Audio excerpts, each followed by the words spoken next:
élections. Je crois que les conclusions du dialogue politique nous permettraient de le faire, rien qu'avec le bulletin unique. Je passe sur les autres.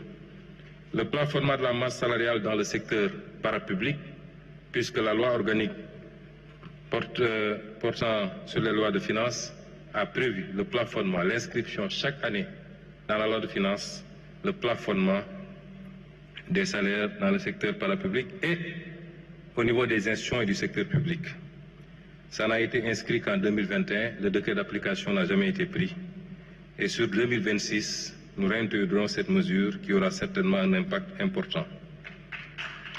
La réduction de la fréquence et du coût des missions à l'étranger, la mise en place de la centrale d'achat, la réduction des charges locatives d'eau et d'électricité de l'administration, l'optimisation de la réforme sur les véhicules de l'administration, la lutte contre les pertes techniques même de la Sénélec qui sont évaluées à 90 milliards quand même.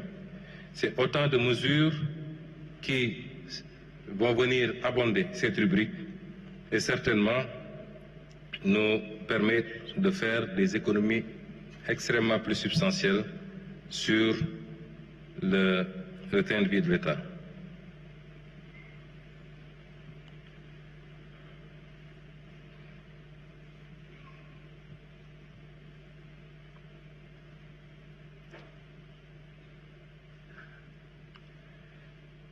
Donc après ce volet,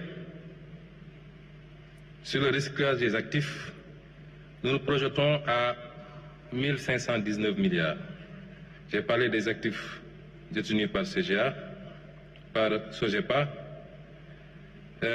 La possibilité d'une cession partielle du site de l'ancienne base militaire française de Rufisque, si le président de la République l'autorise, ce qui ne semble pas être le cas pour le moment, avec un veto fort des forces armées. Sur la zone économique de Diass, où